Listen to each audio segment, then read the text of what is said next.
The Riverhounds and Gotham are American champions. The MK Ultras pop on to share their Tulsa experiences, and we count down to kickoff for the New York Cosmos. That and more on Monday's edition of Morning Kickaround.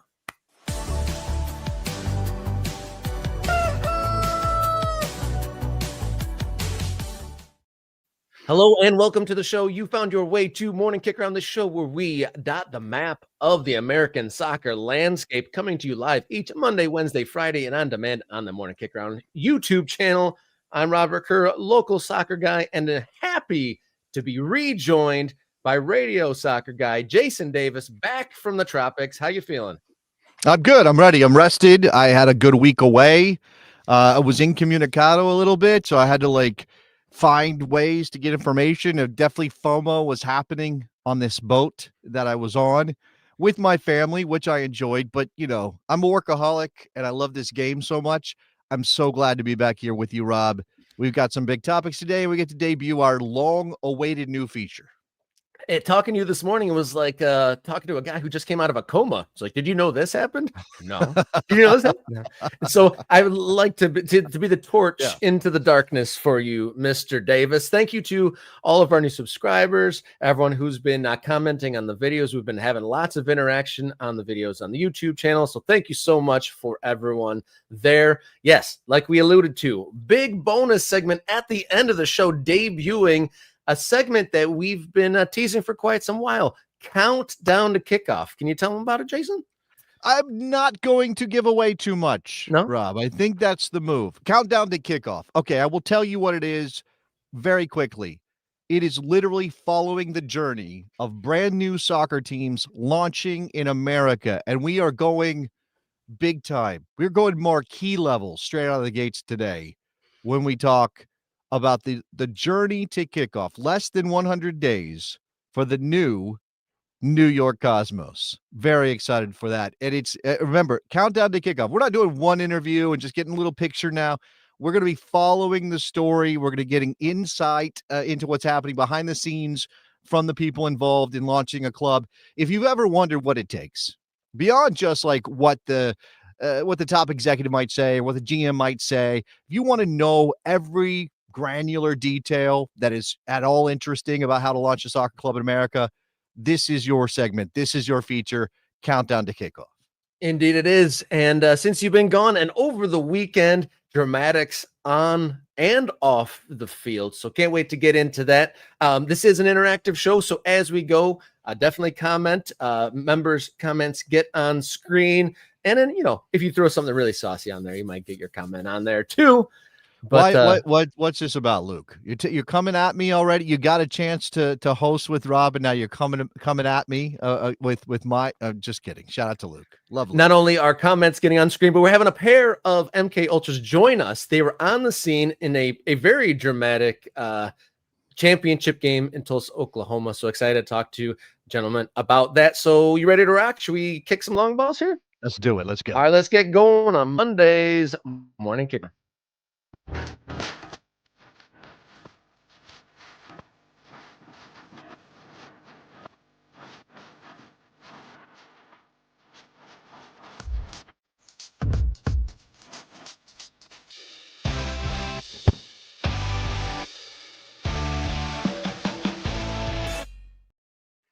Los Angeles FC is out. Philadelphia Union is out. Cincinnati is out. MLS playoffs returned from the international break with the quarterfinals. 3 out of 4 have been played at time of recording here today. Dramatic stuff across the country, starting off with a penalty shootout that went against former Tottenham Hotspur Heung-min Son. Dramatic stuff up in there. Lots of complaints about Vancouver's playing surface. NYCFC squeaks out the Union, and then Messi made mincemeat of the Skyline Chili in Cincinnati. Man, can I start with the last? Can I you laid out a bunch of things that happened. Certainly the way LAFC went out in dramatic fashion. Dramatic that Son scored the equalizer, and we thought, oh, here is the guy, the best signing midseason MLS this year by a million miles. Scores the free kick to put them into extra time, and then, oh baby, that didn't go well for him in penalties.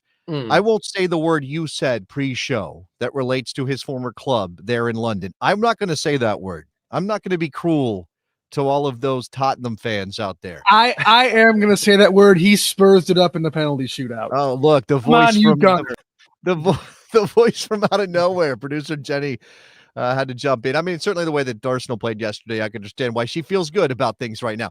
All right.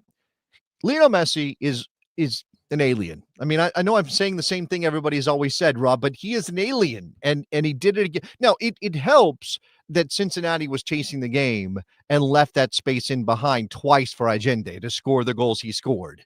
But Lionel Messi, is this his second header of the playoffs? I know he scored a header recently. Is his second header of the playoffs? Yeah. A man who never, a 5'6" dude who never scores headers, has 2 goals from headers, cabezazos in the playoffs. I mean, that tells you the commitment. And again, the Brenner, my guy, you are a great player and you were an MVP candidate this year, but how you got the ball stripped from you and turned into a goal by Lionel Messi of all people, you should never live that down. I mean, that's the commitment Messi's putting in to defend in that spot to create that moment. But man, Brenner, that is a tough beat for you.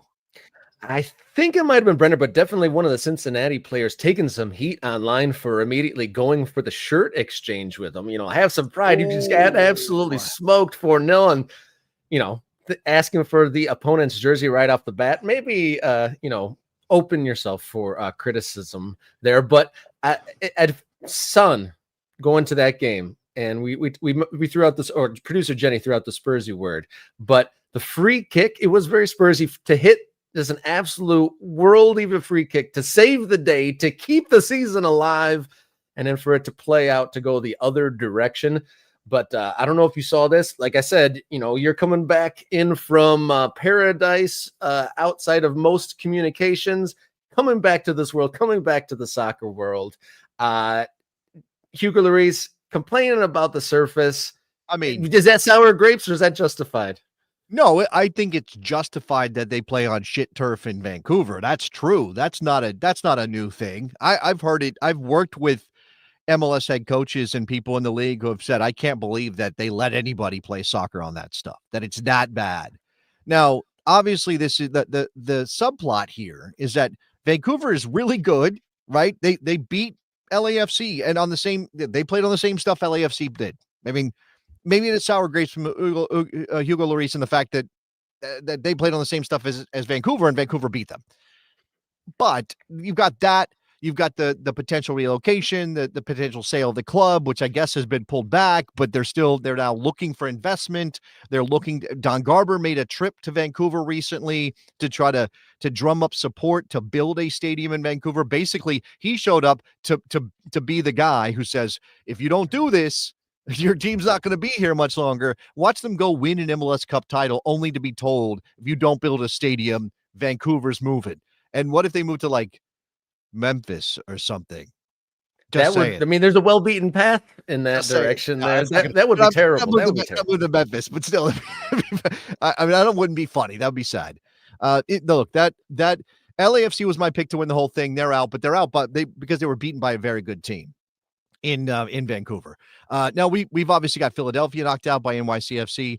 Their mode of play ran up against a decent team who knew how to take them down, right? Press them as well as they pressed NYCFC. The fact that you've got 93-year-old Maxi Morales out there doing things and scoring goals. I mean, I don't think they're going to beat Inter Miami, especially now that I believe they have to go to Miami, right? Miami finished higher than NYCFC, which bonus for Inter Miami to playing a home game in the Eastern Conference final. And we, of course, wait for San Diego and Minnesota tonight. The other thing about the Miami one, before we move on, Luis Suarez being benched, best possible move. Give a lot of credit to Javier Mascherano and Inter Miami for doing what was necessary. Silvetti was very good. Obviously, Allende scores twice. He's been excellent in the playoffs, but that makes them a better defensive team because Luis Suarez gives them nothing defensively, and they are better pressing from the front and creating those opportunities that they did against Cincinnati without him on the field. Is that a sign of the times that maybe Suarez not coming back for the next chapter in the Messi Miami experience? Don't know yet. Yeah, we'll find out. I mean, NYCFC comes to town. They're down their best goal scorer, and they still managed to do it. That was only one goal against Philadelphia, but interesting MLS Cup playoffs, to say the least. Yeah, no doubt. And the moment I got to see some of the, like, I watched the first half of that NYCFC, that Maxi Morales goal, wonderful combination play, very easy on the eye, but unfortunate for Philadelphia Union fans as their season kind of went out on a quiet note. And with the tumultuous reporting coming out last week with Ernst Tanner, we'll see what the future of one of the lowest spending yet most highly successful teams this year. I feel bad. I know our man Mike is in the chat right now. Shout out to Mike, who is an MK Ultra. Be like Mike, because become an MK Ultra. Get your comments on screen. Obviously, be part of the Discord.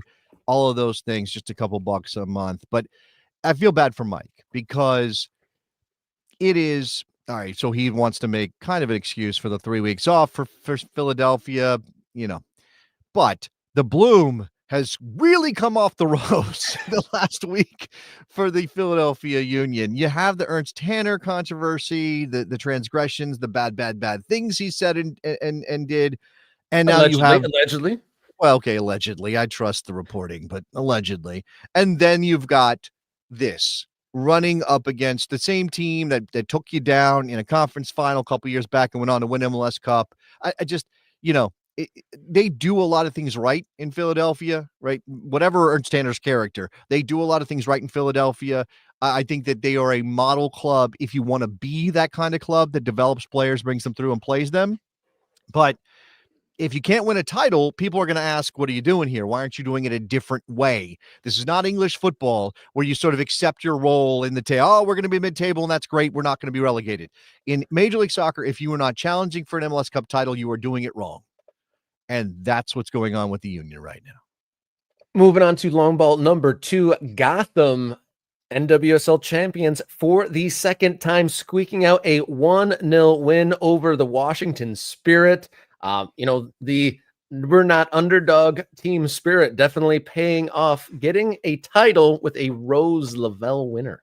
Shout out to Rose Lavelle, getting it done. I think we just had her in the international window with the U.S. Women's National Team, and there was some milestone she hit or something, and it was like, oh, wow, we're all getting old. Look how Rose Lavelle's getting Lifetime Achievement Awards. She's the oldest player in the lineup? How is that possible? What is going on? Then she does this and wins her team an NWSL title. Look, I'm a Washington Spirit fan. I'm a Washington, D.C. area native. Well, not native. I was born in Sacramento, but that's a long story. So I disappointed again, second year in a row for Washington run up against it. Second year in a row where Trinity Rodman wasn't at her best to help them do this. I know there's some controversy over the Hirschfeld injury, her not going down to stop play and not getting substituted and not being able to close down Lavelle. But obviously this is also about Washington not being good enough to find the goal that they needed. Mm-hmm. Right. And that's a problem. I mean, it took penalties against Louisville. I mean, it's been narrow for them all the way through. And that's also a reflection of the league. Parity rules in the NWSL. And although I think in any other league, in any other situation, would be like, oh my gosh, the 8 seed beat the 1 seed for a title. This is a shocking upset. And what a Cinderella story. And how terrible for the top seed, or sorry, the second seed in this case, an 8 beating the 2. The second seed to be knocked out by an 8. Except for Kansas City running away with the points title, you did have injuries affecting Gotham in significant ways. And that the tightness of the league below the top team in Kansas City really is a reflection of the parity. So it's not like a bad team beat a good team or a mediocre team beat a good team. It's 2 good teams made the final and a good team won the final.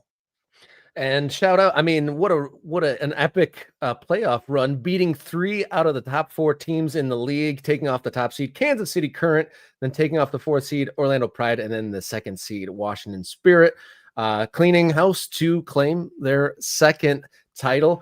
I will say, let's throw this in here because Soccer Night in Detroit is bringing up a topic we are going to cover on this show. We're not in this moment prepared to dive deep enough into this to do it justice. But Rodman And the offer from the USL Super League is a incredibly interesting wrinkle in the discussion around salaries and salary budgets and salary caps with the NWSL. Obviously, Rodman will have offers from abroad as well.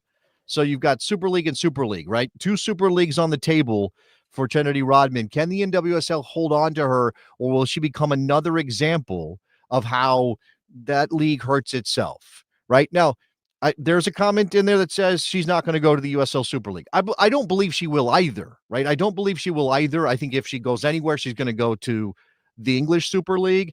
But, or of course, that's if she leaves. I don't know that it's definitely guaranteed that she will leave. But I also think that there is an interesting discussion around whether the USL starts to really push, because as a first division league, they have every opportunity to say, well, if we get the right money behind our clubs, we can send out offers and we can maybe attract somebody. And look, I know history doesn't reflect well on the USFL, but think about the USFL getting players who would otherwise have gone to the NFL back in the 80s, right? Those players went to those clubs because those teams were willing to pay them big bucks to do so. And if USL Super League can crack open the NWSL's talent pool a little bit, that is interesting. Yeah, definitely it is. And USFL had a couple good players and a couple exciting seasons there in the mix. Ultimately didn't work out, but yeah, great point there. And I like this from an MK Ultra, padding us up, boosting us up. This is going to be probably the biggest week for this awesome show. So thanks so many for having the week off. Great time to share the show with friends, family, and fans of soccer. I appreciate the sentiment there. And then Luke Zagorski stepping in with a $5 contribution. Your guy, homesick from school, bummed out he's missing astronomy, under the weather, but hopefully this episode of Morning Kickaround will cheer up and make young Gio feel better.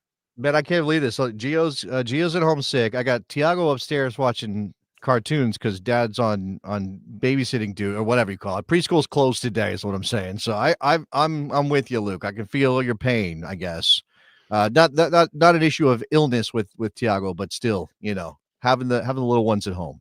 And I appreciate that sentiment, guys, because big day for MK Ultras. We're going to have 2 Ultras as guests on today, and then members will get to see the debut of our brand new segment, Countdown to Kickoff with the New York Cosmos, coming up at 10:30 live. 2 members. You can become a member to get that right off the bat, but the debut for Countdown to Kickoff for the New York Cosmos coming at 10:30 exclusively to members. By the way, just so you know, the New York Cosmos are not the only Countdown to Kickoff we're going to be doing. There's going to be some other ones, teams that haven't had previous iterations in other leagues. So keep on a lookout. Thank you so much, Luke, for that monetary contribution. But we're going to skip our third long ball. We're getting into soccer under construction here before our guests here on Morning Kickaround.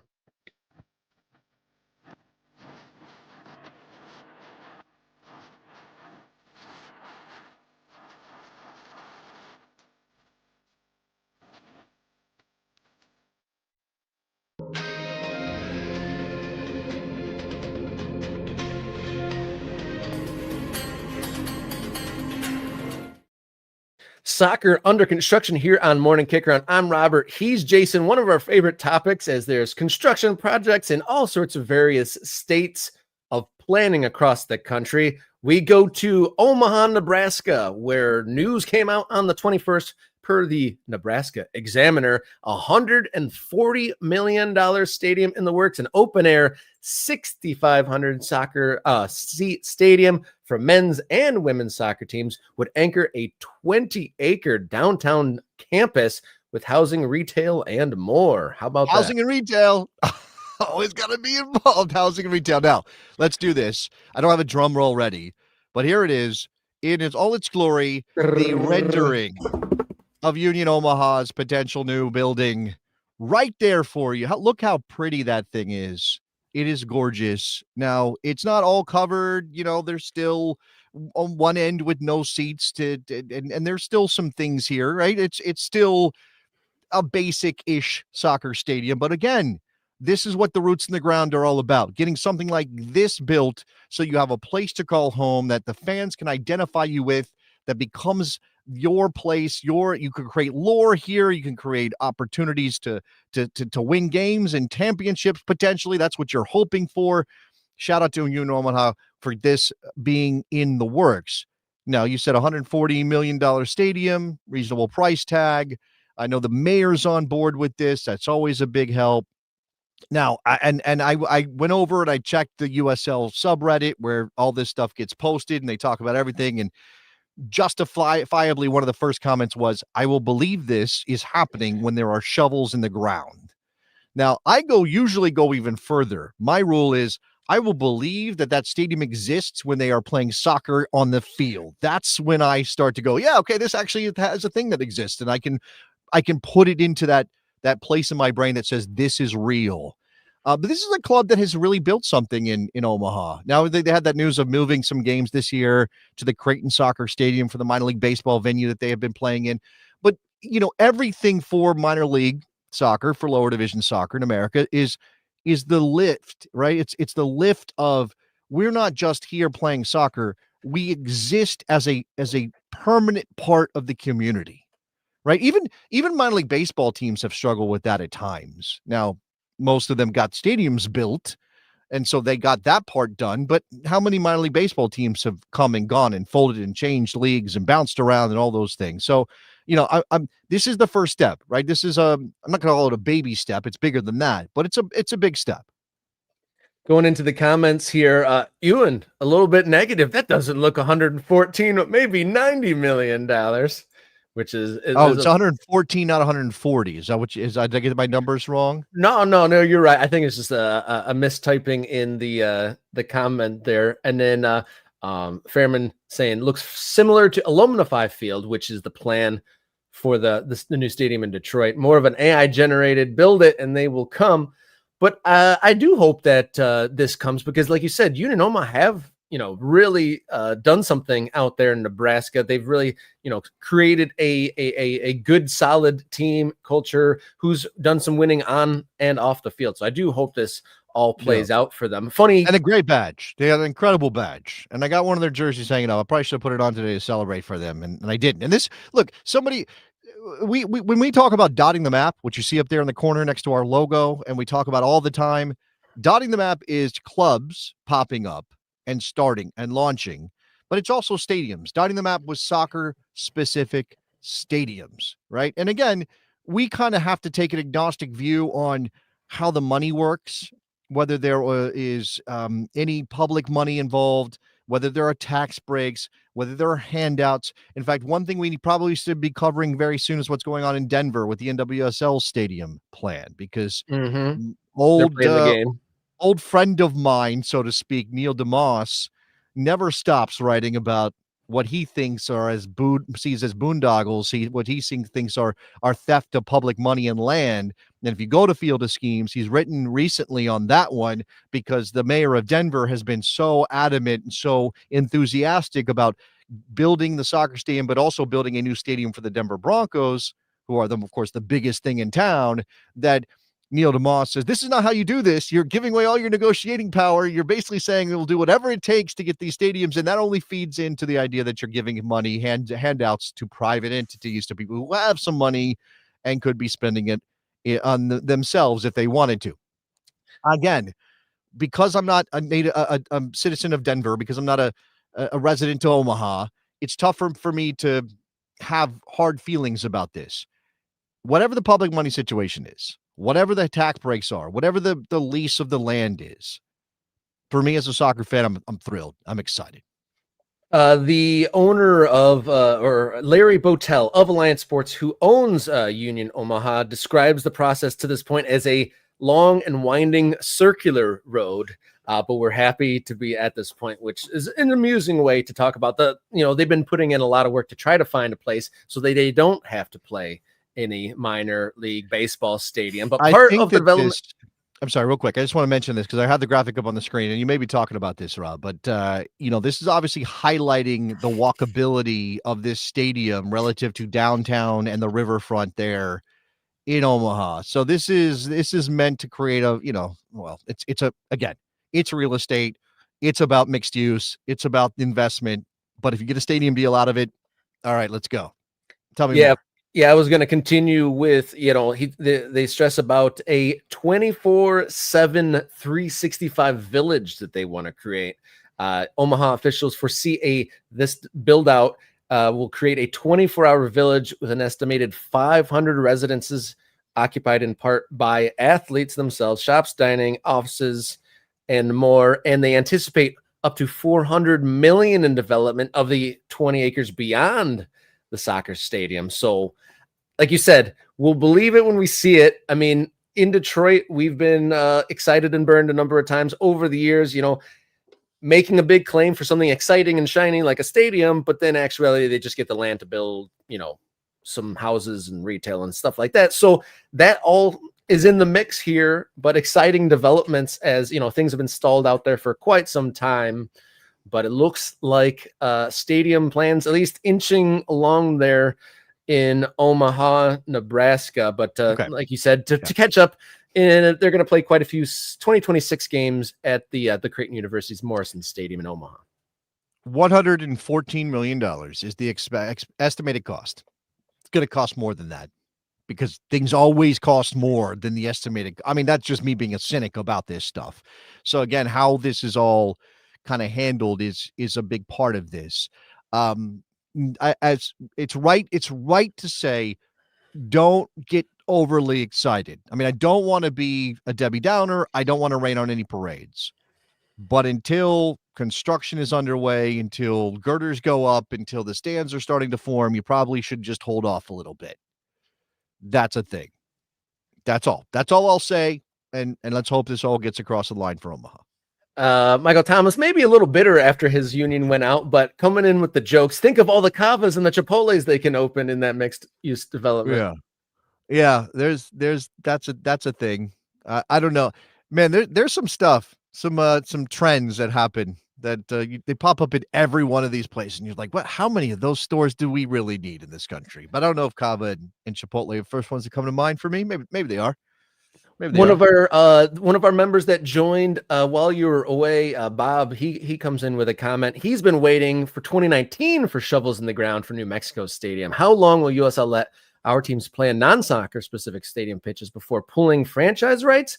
And I got to say, they are pushing gung ho, and it seems like New Mexico's obviously like pushing for that. It's the neighborhoods and whatnot that are causing the delay. Yeah, so I can't imagine that they're going to be pulling anything away when they're trying to add at this moment. Yeah, I would guess not. I mean, again, the New Mexico United gets 10,000 out at a minor league baseball stadium. Obviously, that's not ideal, and revenue-wise, that's not ideal. And there's lots of things there. But why would the USL have any problem if the ownership group of New Mexico United wants to foot the bill to convert that stadium to a soccer stadium every time they play? I mean, that's just part of their cost. Now, ultimately, you should be more worried. I don't think that's the case we have with Pete and the crew out in New Mexico, but ultimately, you should be worried about the ownership group deciding, hey, we can't do this anymore.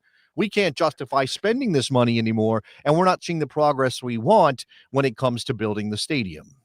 And that can be a thing. And we have seen teams come and go because they start as soccer playing franchises, and then they have a stadium plan that doesn't come to fruition, and then things fall apart, and they have to either, in the case of Northern Colorado is a good example of this. Northern Colorado played in the USL, ultimately couldn't get their stadium situation sorted out, wasn't meeting requirements, and lost their ability to play in the USL.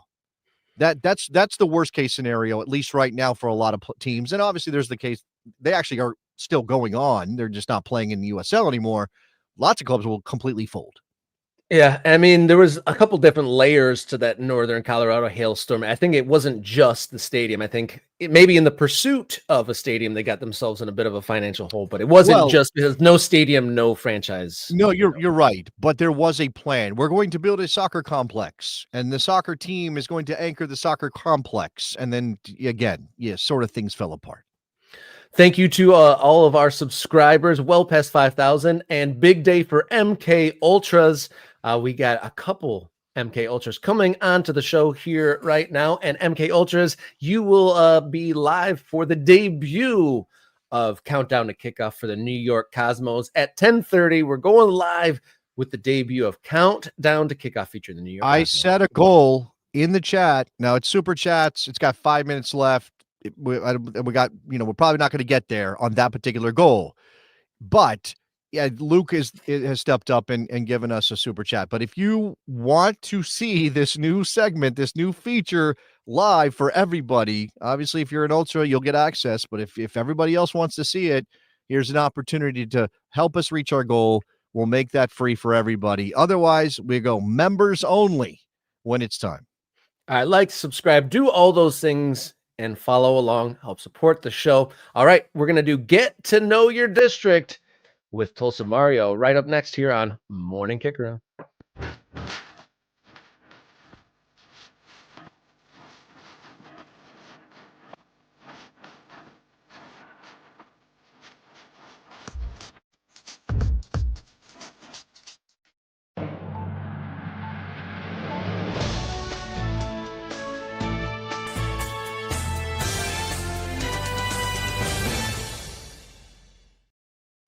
Get to Know Your District here on Morning Kickaround. Very excited for our guest this morning. We actually got the pleasure to meet him when we were out in Albuquerque, New Mexico. Came all the way from Tulsa, Oklahoma. He's had a roller coaster ride. One of the best seasons for Tulsa. Ultimately ended maybe not necessarily the way you wanted, but quite the wild ride. So happy to be joined by Tulsa Mario. Welcome to Morning Kickaround, sir. Oh, welcome, guys. Good morning. How y'all doing today? Doing all Can right. you guys hear me? Yeah, we got you. We got you, Mario. Now the question here is, how you feeling? How you holding up? I mean, you're repping, I see, but how you feeling? Always repping, man.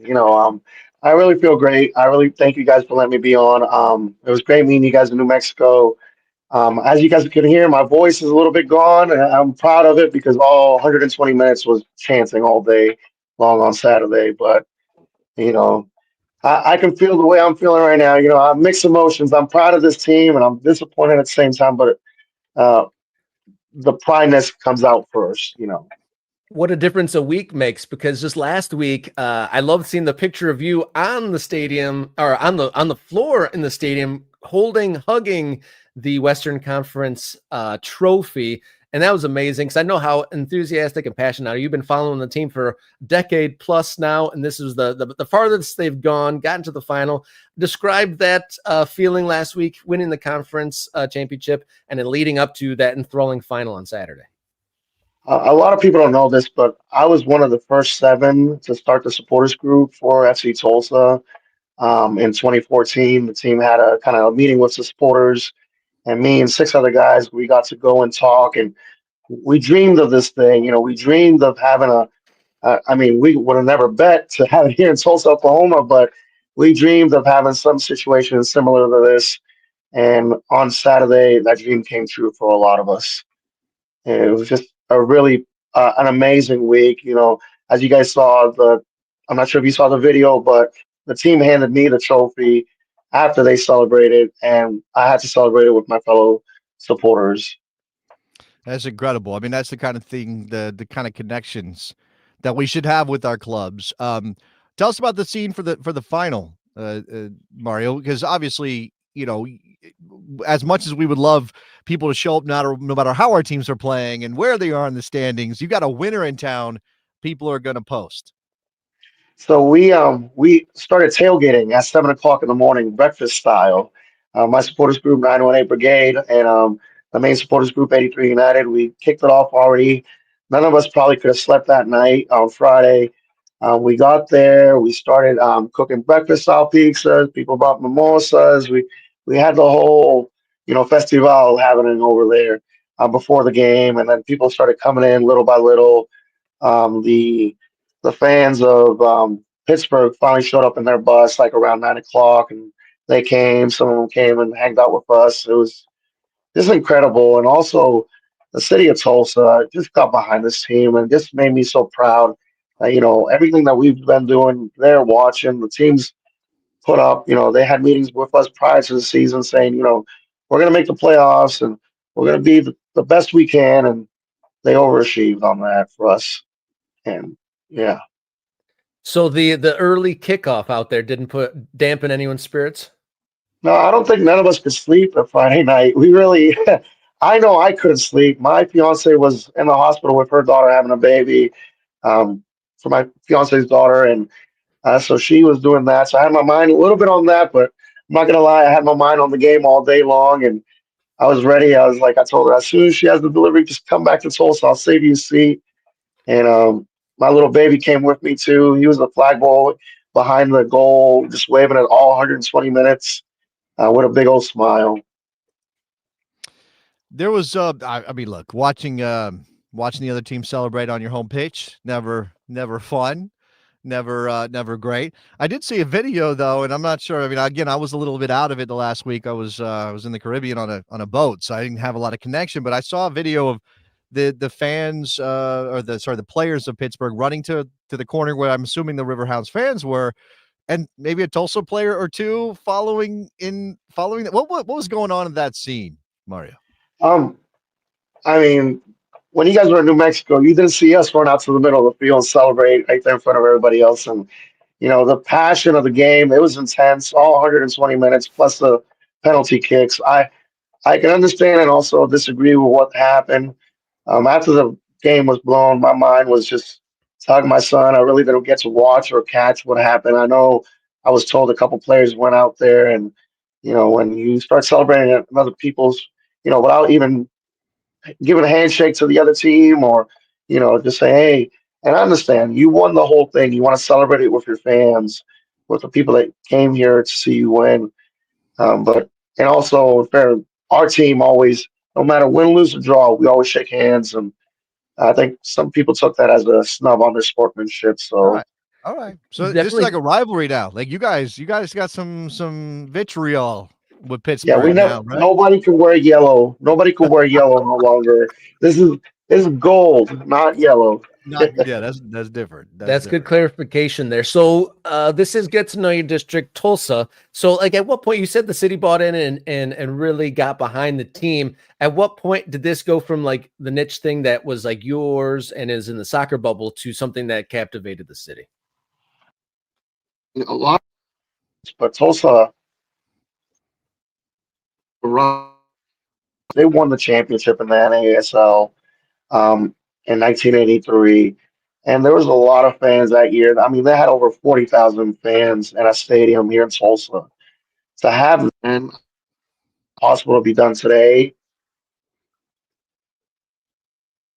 to have that right now happening here in Tulsa, having communities, other sports teams, businesses, just doing everything that they can for the team. It's just posted on their social medias. I mean, in the ending of the season, it just started the snowball effect of supporting this team, and it made me proud to see other Tulsans supporting Tulsans. So I think one of the other questions is what this means. Does it have any sort of knock-on effect? Does this help FC Tulsa in any particular way? I mean, we just got done talking about how Omaha has a plan to build a stadium, Mario. I imagine that Tulsa fans, Tulsa soccer fans are very anxious to see if there's something coming down the road for their team. I can't speak on some stadium things that I know or not know. Damn. So there are rumors out there then. Okay. I don't know what you're talking about. But us supporter fans, we're very excited about future entails that's coming out soon. Um, it having these fans, having over what was it, 9,507 fans in the stadium, all liking, get into it. We lost. Yes, we understand we lost, but seeing the community, seeing how fun it is for some fans, like my 10-year-old son, he wants to go to every single game next year. You would have told him Roblox or game, he would have been. Roblox sounds really fun, but now seeing that atmosphere, seeing how everybody just got united together and be passionate about this game, I think we're gonna be seeing some high numbers. I don't think we're gonna be doing 9,000 at the start, but the club, they built a winning atmosphere, and it's addicting. And a lot of people, I think, Tulsans are starting to see that and starting to get to it. I know I was told that over 1,000 fans signed up for season tickets for next year that weren't fans before. Nice. And I mean, I've been a fan since 2015, and to see that kind of like building I mean, I wish you guys would have been there and seen all the fans that, I got out there and started chanting, started some chants, and to see fans all the way up, and I couldn't even see the last one. That is amazing for me. Yeah, that thing building, watching it grow, it's got to be an incredible experience.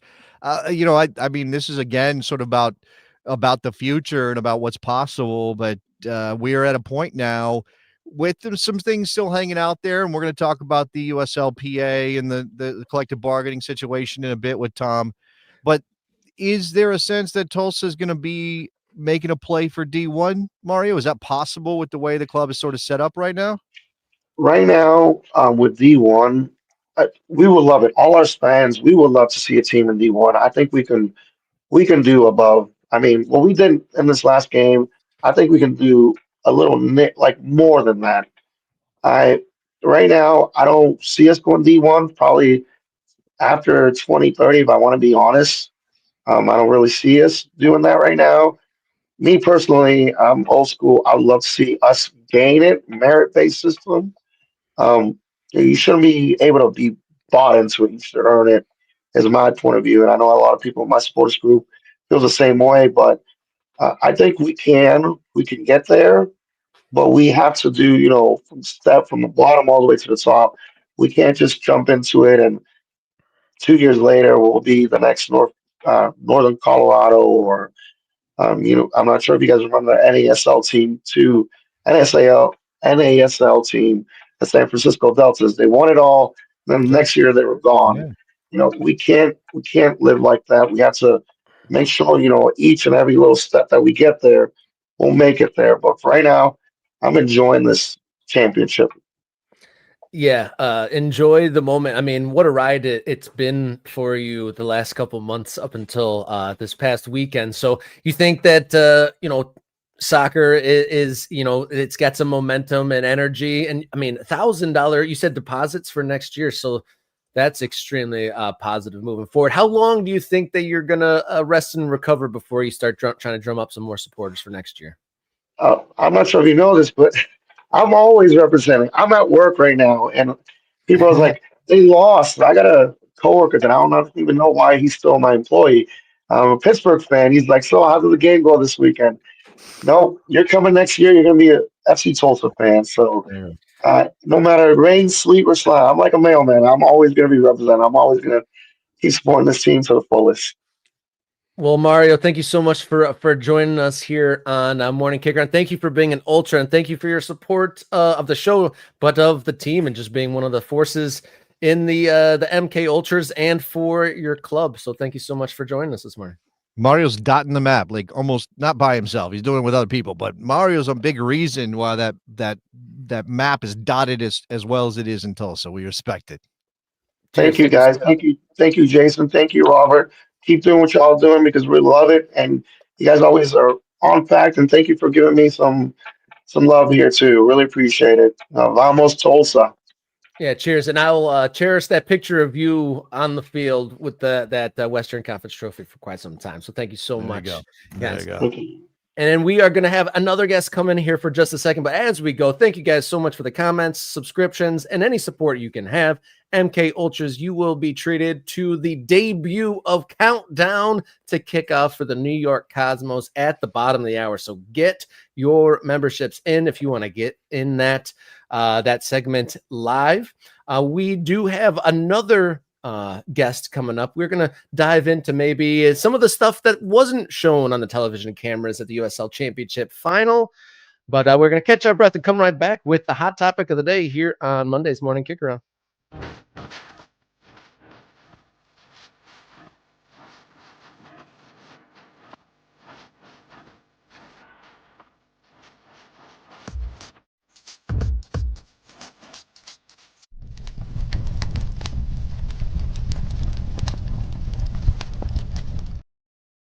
Welcome on in here. It is the hot topic on Monday's Morning Kickaround, and very happy to be joined by a YouTube creator in his own right and MK Ultra Tom, the Soccer Zombie. Thank you so much for joining us here on Morning Kickaround, sir.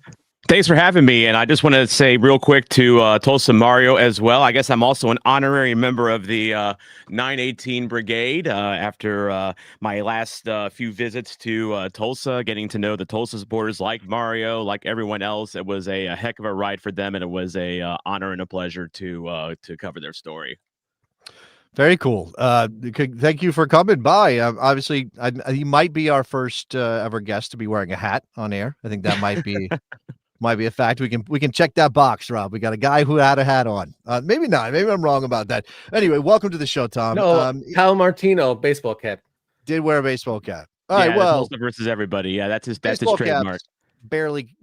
Yeah, obviously Mario just had one on. So, well, whatever. I don't know what I'm talking about anymore. It's that kind of hat. It's throwing me off. It's that kind of hat for sure. Flat cap. First flat cap in MK First history. ever flat cap on Morning Kickaround.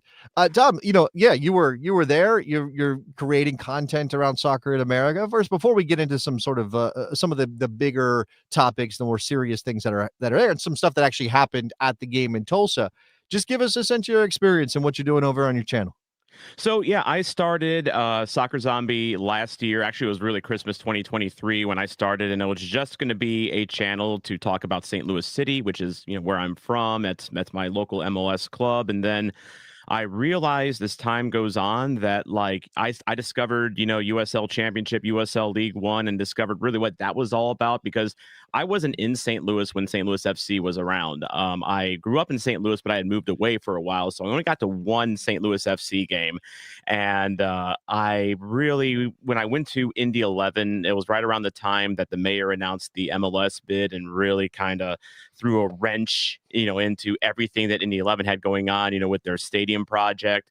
I got to meet people there, and I realized that, these lower leagues, Championship, League One, and even on down to USL 2 and the Midwest Premier League, these are the stories that need telling. MLS, they can tell their own stories very well. Quite frankly, they've mastered the art of marketing. They're not doing that. They're not doing. I mean, they're marketing, but they're not telling their story. They're telling a story. They're telling a story. Yeah. As a veteran soccer journalist, I don't want to talk about it. Let's just. That's fair. That's a whole nother topic for a whole nother episode of Morning Kick Around, definitely.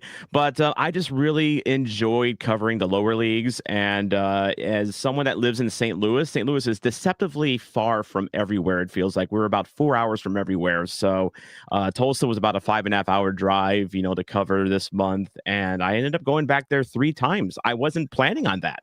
I was just going to, hit up a couple different cities, throughout the playoffs. And the first game that I covered, the 122nd minute game winner by Lukic, and I'm just like, this has got something special going on here.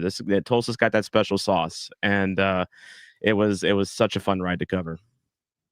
So 3 times in a row. So which one of those was the hardest to make the commitment to doing it? Was it the second or the third? So I will say the hardest one to do was last week. It was the Western Conference Finals. So I'm also the public address announcer for St. Louis University soccer, and they are well into their playoff run right now. Men's soccer is still alive. They knocked off Indiana University yesterday at their turf, which is a big win for them. But I had a game to do Sunday at noon, and Tulsa played Saturday night. So basically, what I had to do was I went to the Tulsa game. They won the Western Conference Final. I was there at the stadium until about like 10:30, just because, dealing with all the post-game hoopla and what have you. Got a couple hours of sleep. Alarm clock went off at 3 a.m, and it was time to hit the road and go through I-44 back to St. Louis so I could be the stadium announcer for the Billikens at noon. It's the sacrifices you have to make sometimes.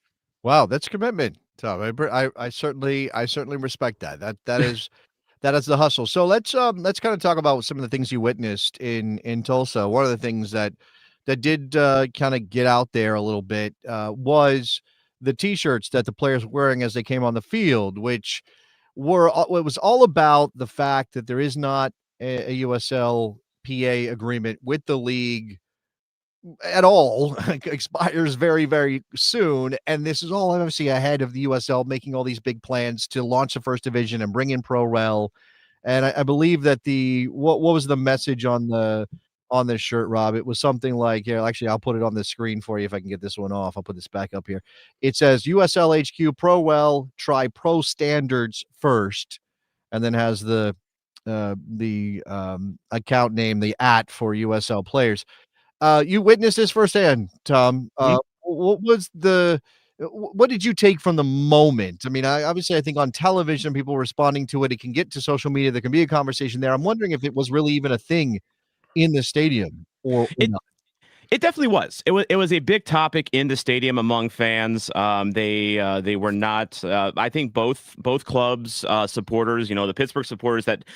By the way, Steel Army making that 16-hour bus ride overnight to get to Tulsa. There was 33 of you guys, and if any of you guys are watching right now, I hope you got some rest. I really hope you got some rest because they left Friday at 3:00, drove to Tulsa, got there about 8:15 in the morning, cheered on the Riverhounds, saw them lift the trophy, and then at 8:00 that night they drove back to Pittsburgh for another 16-hour drive. But I talked to them a lot. I talked to a lot of Tulsa supporters, and this was very much on their minds. In fact, Tulsa actually had the Tulsa supporters actually had a tifo lifted before the game. It was Stay Gold, which is one of their monikers. It's the Outsiders was based in Tulsa, and that was a line from that with Pony Boy.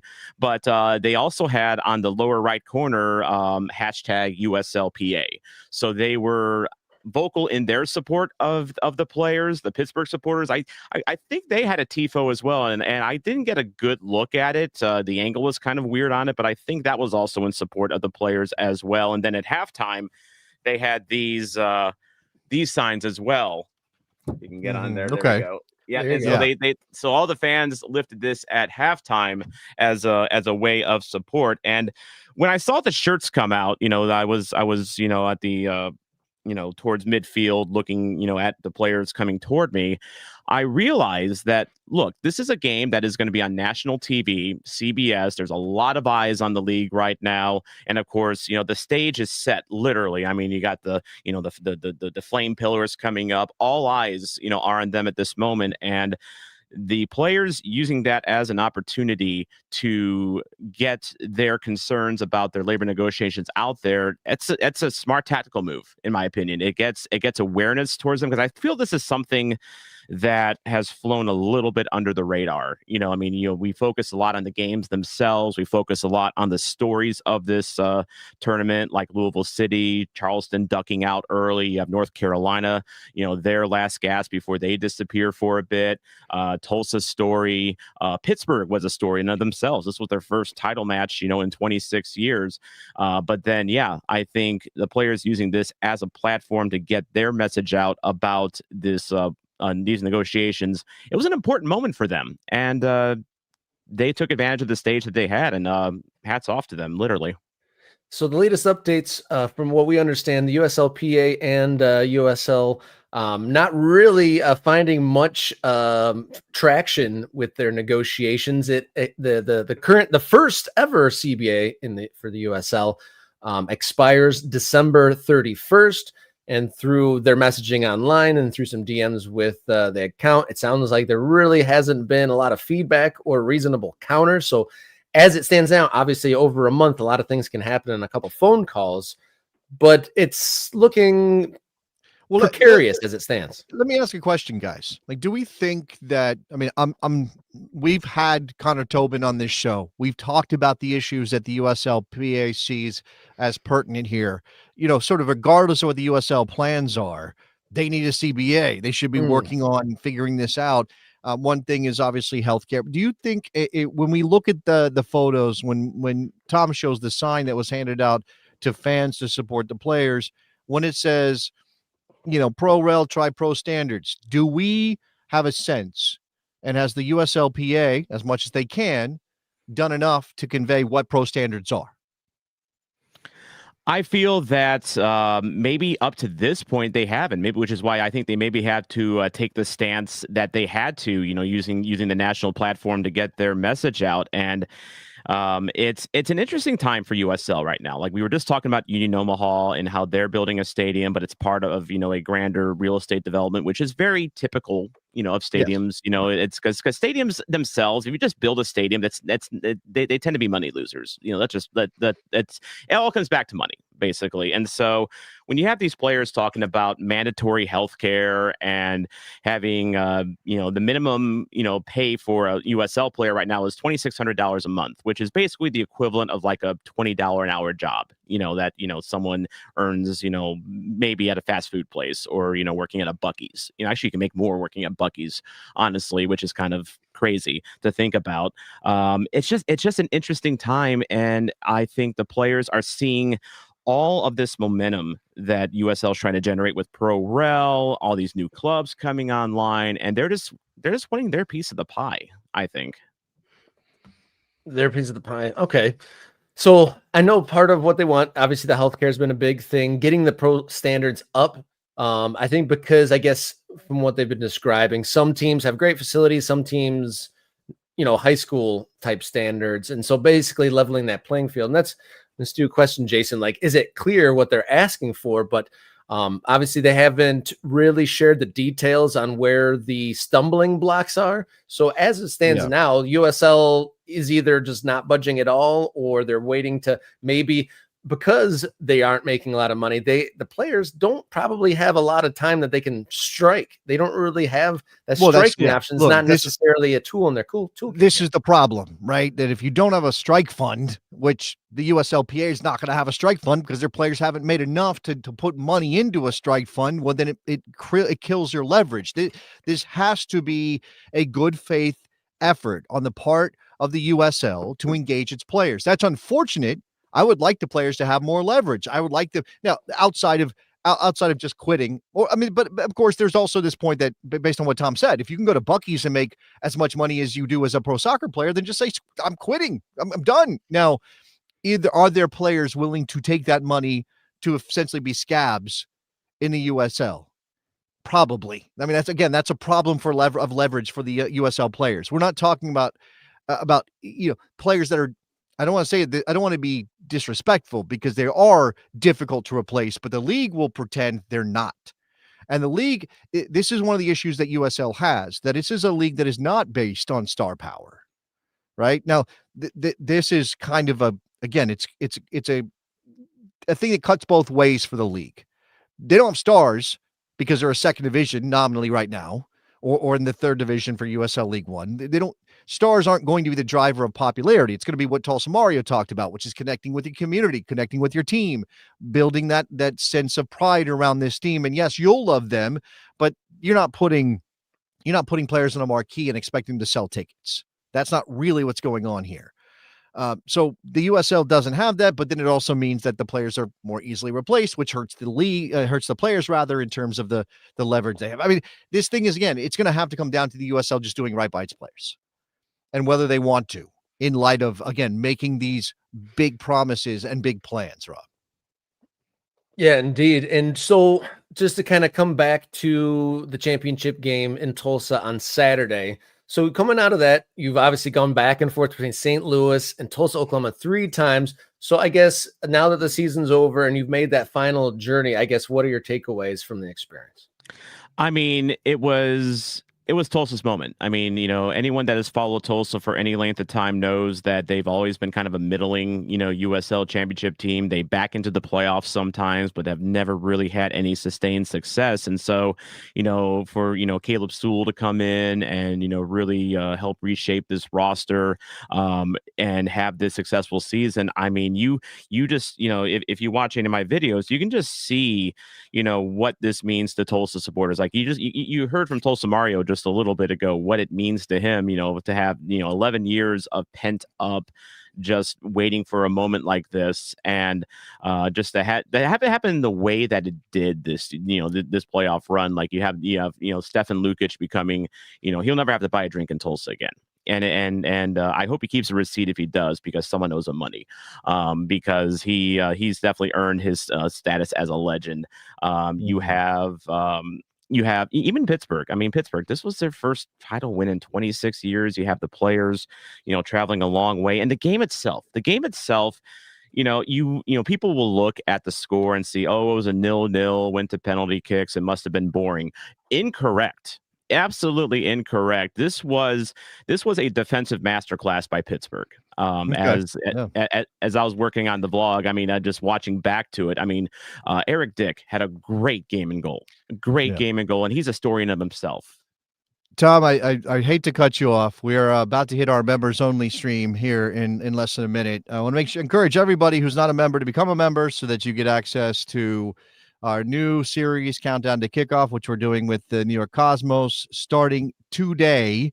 As we just one more time, lots more time. Soccer Zombie. Make sure you're subscribed to Tom's work and following along with him. Tom, thank you for being on the show. Thank you so much. Thank you so much for having me, guys. I appreciate it. Yeah, Cheers. there you go. Saw a couple of good comments in the chat from some of our ultras become an ultra as we get very close to switching over here and moving on. We will probably talk a little bit about what's coming up with the new series on the other side of this. So here we go. Members only stream starting right now. All right, welcome